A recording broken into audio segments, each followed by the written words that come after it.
നമ്മളിന്ന് നിൽക്കുന്നത് പാലക്കാട് ജില്ലയിലെ കൊല്ലങ്കോട് എന്ന പ്രദേശത്താണ്.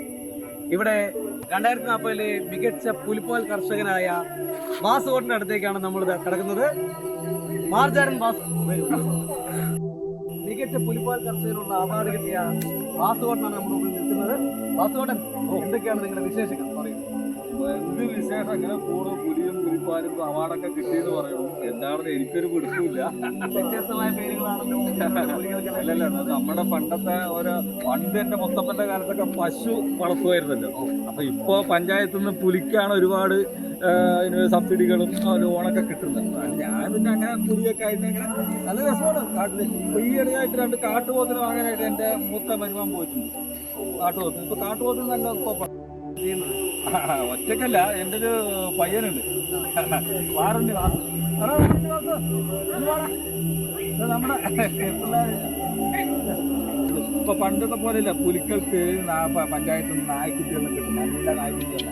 ഇതിപ്പോ പഞ്ചായത്ത് തന്നെ വളർത്തുന്നുണ്ട്, റോഡ് സൈഡൊക്കെ നിറയെ വളർത്തുന്നുണ്ട്. അതിനൊക്കെ പിടിച്ച് നമ്മുടെ പിള്ളേരൊക്കെ ഇങ്ങനെ ജീവിച്ചു പോകും. അതിൽ നിന്നൊക്കെ കിട്ടുന്ന വരുമാനം കൊണ്ടാണ് ഞാൻ ഇതൊക്കെ വാങ്ങിച്ചതും ഈ പുലികളിലേക്ക് വളർത്തിക്കൊണ്ട് പോകും. ഇതിന് എല്ലാത്തിനും ഇവരാണ് കറക്കാൻ, പുലി കറക്കാനുള്ള പുലിയൊക്കെ കറവ എത്രയെല്ലാം കിട്ടുന്നുണ്ട്. ഇതിപ്പോ ഓരോ പുലിക്കും ഓരോ ഇതാണ്. പണ്ടൊക്കെ പുലിപ്പാലിന് ഒരുപാട് ബുദ്ധിമുട്ടുണ്ടായിരുന്ന കാലത്ത് പുലിയൊക്കെ നമ്മൾ കുറവായിരുന്നു.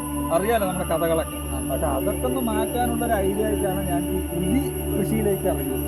നിങ്ങൾക്ക് സർക്കാരിന്റെ ഭാഗത്ത് എന്തെങ്കിലും സഹായങ്ങൾ കിട്ടുന്നുണ്ടോ? സർക്കാരിന്റെ ഭാഗത്ത് എന്താ വെച്ച് കഴിഞ്ഞാൽ ഒന്നുമില്ല, നല്ല സമീപനമാണ് സർക്കാരിന്റെ ഭാഗത്തുള്ളത്. ഇപ്പോൾ മാസം ഒരു 10-20 നായ്ക്കുട്ടികളെ തരുന്നുണ്ട്. പിന്നെ കോഴി നമ്മുടെ അടുത്ത് കൊണ്ട് കോഴി നമ്മൾ അഡ്ജസ്റ്റ് ചെയ്യേണ്ടത്. പിന്നെ ഇവരവിടെ ഇങ്ങനെ കൊണ്ടുവരും. അവിടെ തന്നെ കൊണ്ടുവരുന്ന നായ്ക്കുട്ടി പഞ്ചായത്തിൽ വേസ്റ്റ് അവിടെ നിന്ന് സാധനങ്ങൾ അവിടെ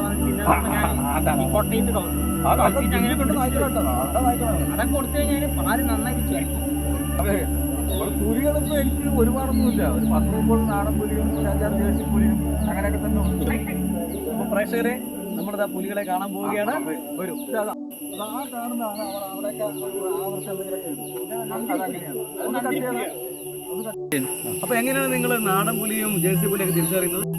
അല്ല, അത് മനസ്സിലാവും. നന്ദിനിപ്പുലിയും ജേഴ്സി പുലിയൊക്കെ അത് കണ്ടാൽ മനസ്സിലാവും. ഈ കാണുന്നതൊക്കെ നമ്മുടെ നാടൻ പുലിയാണ്.